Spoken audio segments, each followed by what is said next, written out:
The first time I really questioned it, I was working on a project where we were measuring HIV in people's blood at this place called Specialty Laboratories in Santa Monica.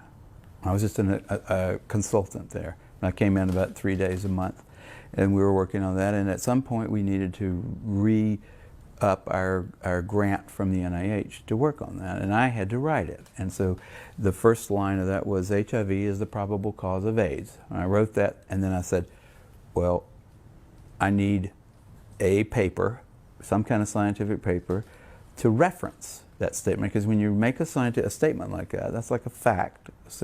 You need to say, here's how come I know that, right? You put a little 1 if it's the first statement you've made, and then you put down at the bottom of the paper you have a 1, and you say, here's a paper by somebody that describes why that statement is true, right?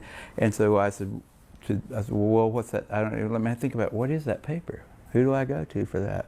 And I looked around. I asked a couple of virologists at that company, and they said, no, you don't have to reference. I said, I have to reference that because I don't know where that came from. How do I know that? And it turned out that nobody knew it.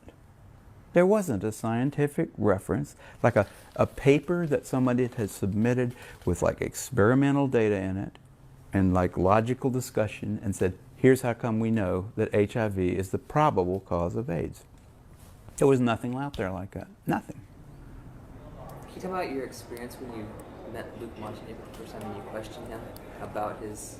Well, you got a reference for HIV since he is the one. By the time I met Luc Montagnier, I had met a lot of AIDS researchers at meetings, and I had always gone up to them if they talked like they knew about HIV and AIDS. I always went up to them afterwards and I said, "Where can I find a scientific reference that I can use for my?" Remember, I said I had a sentence there. It said HIV is the probable cause of AIDS, and I needed to have that backed up by something before I could write it and submit it. And I went around, I asked a whole lot of people. I said, well, the people, I can't find it. First I looked for it, just in like computer searching kind of stuff like that. But then I said, there's got to be somebody that knows this. You go to experts and ask them. And so I asked all these people one after the other, and none of them had it. None of them.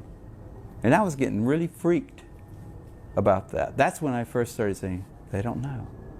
Nobody really knows. This whole thing is a big sham. It's ridiculous.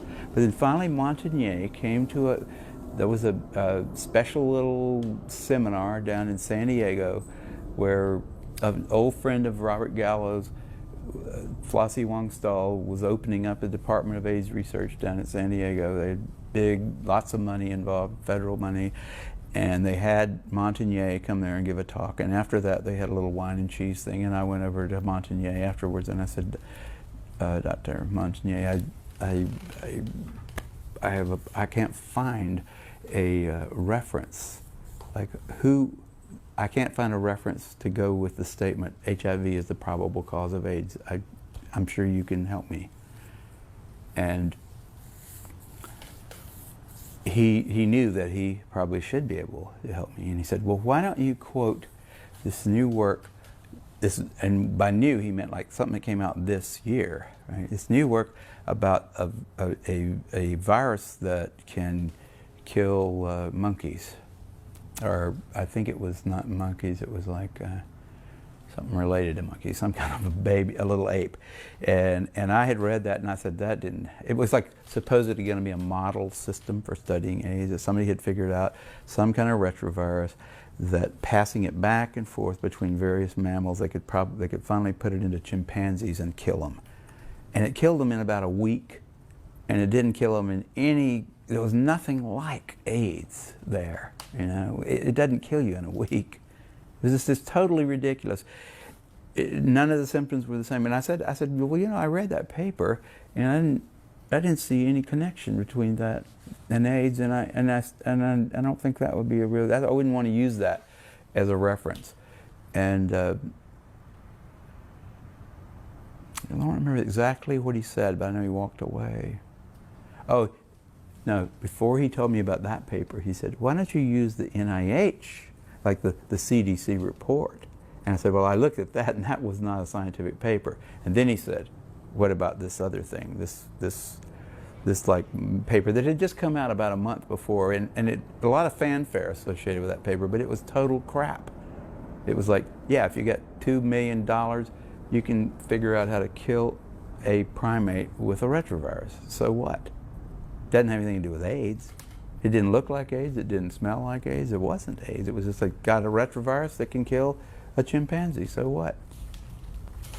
So I didn't get any more out of him. He walked away after that. And the people standing around, by the way, who were his colleagues there, looked at him like they were thinking he should come up with a better answer than that.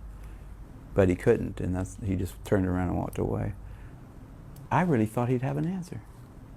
I really did. I mean, that was my last, I was right at the edge of my faith in the system, but I thought Montagnier will know why he thinks HIV causes it, and he'll tell me. He'll say, because of this study, but he didn't have that. None of those guys have that, and that's why they're so weird, That's why they don't want dissent. They don't want people like me walking up and asking them those kind of questions, and they're willing to go to great lengths to prevent that. They're out on a limb. I wouldn't want to be there with them.